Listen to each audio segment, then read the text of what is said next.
呀，我说的大师系的人你们好就是我们的这个是课，我们今天的就是第18课的教导，我朋友说的祝福赐给你们并且祝福你们的，要说保佑你们今天的话题的教导就是啊。如果我们的仍然继续犯罪的话，那就是那敬拜有什么用的话，我们就是要来问一下这个问题。我们的就是我们的有敬拜有什么用的话，如果我们是有继续犯罪的话，那礼物就是非常简单的。我们先读一下这个圣经的话，在以赛亚书以赛亚书。以赛亚书第59章到第2节，如果上帝是这样说的话，你有敬拜有什么用的话，你要认真听一下这个教导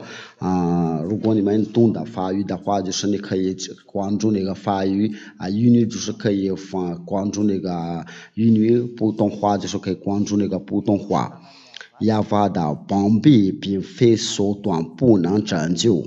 耳朵并非发成的不能听见，但你们的罪也是你们的与神隔绝，你们的罪恶使他掩面不听你们的祷告。这边那个真正的上帝就是说他是不听那个罪人的祷告，他就给你就是给你隔绝的话，跟上帝有隔绝的话，就是对那个对那个罪孽的，就是如果你相信那个上帝的话，就是在那个上帝上面。假如是你的身份是犯罪的话，就是这位上帝就不会听你的祷告，这个就是叫你浪费时间了。为了这个，就是要我说的谁家要引导你到要我说里面的到他那里才能除掉你的罪。为了这个，就要我说的大师就站出来，为了你着迷了，叫那个世人的要看到这个，我想传给那个世上的善良，叫你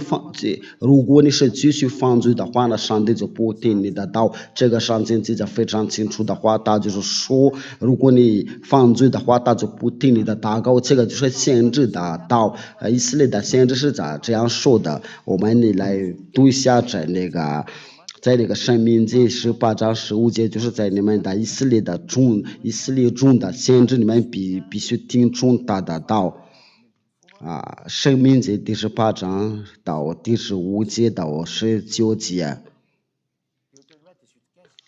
亚法你的神要从你们的兄弟中间给你兴起一位先知像我，你们要听从他，就是你要听从先知的话，那上帝都通过的先知来给你讲话的。这边这个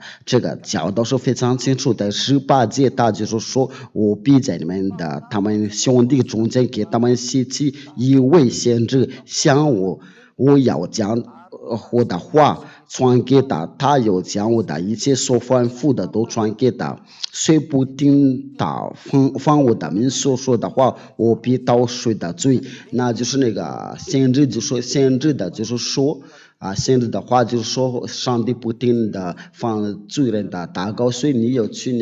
你有敬拜什么用的话，就是你有去那个教堂，都是浪费你这个时间，你做这个做那个都是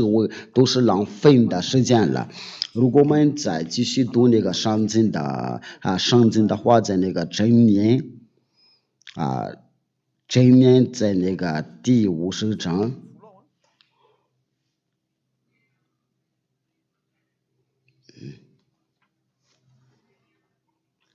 箴言第15章到第8节。恶人的献祭为亚法所憎恶，正直的人知道为他所喜悦的，就是他做这个献祭的时候，就是在他面前是个憎恶，就是有人有敬拜的时候，他就想把自己的上帝成为一个献祭的话，那这个你就是真是那个知人的祈祷为他所喜悦的，这个就是非常清楚的话，只要你恶人的话，这个就是不行的。在28节那里，他就是这样，我们就一起阅读这个上帝的道。在29节箴言15节29，亚法远离恶人的，却听义人的祷告。你有认真听一下，就是上帝就不会听恶人的祷告，他就不听了犯罪人的祷告。这个就是随便，如果你要去了解在这个最恶下的，我现在不说那个心理先说，我们首先通过那个全说那个先知啊，那个就是那个古老的先知，那个先知从那里就是说过，上帝不会听恶人的祷告。你要去那个敬拜的话，都是浪费你的时间。我对你说，就是那个你说必须要犯罪的话，就上帝没有不听你的祷告。那上帝不听的祷告的时候呢，你有敬拜有什么用的话，你不会再去掉教堂敬拜的话，你要留在家里。为了这个，我就给你讲了，你要到呀，我说这边来，因为只有在呀，我说有这个能纠正的办法。有些你到呀，我说里面才能不犯罪。有些人可能说这个是不可能这件事情，这个是可能的事情。你现在已经传给这个教导，在这个地球上的全球上已经有几千人的都已经活在这个里面。这个你要进入，是不进入的话呢，就是你随便。但是现在劝你要进来的话，我的话就是到这里。我希望你们都能想通了，能转过来了。那我们一起祈祷，亲爱的父耶和华，荣耀归你感谢你这个教导，为了给我们出这个意见了，因为你从来不听那个恶人的罪人的祷告，没有人不会除掉他自己的罪都是犯罪。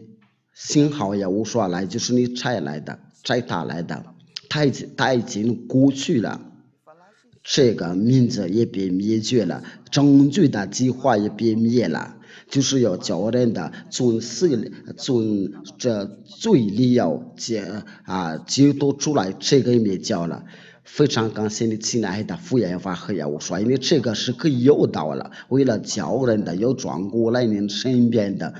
亲爱的父耶和华，叫他们都知道你的真理因为这个真理必须要进行的，要叫他们从罪解脱出来。亲爱的父耶和华，真证据他们在耶和华里面能够得罪。荣耀归于你们父子俩，我奉耶和华的名字做了这个祷告，哈利路亚，阿门。我就说耶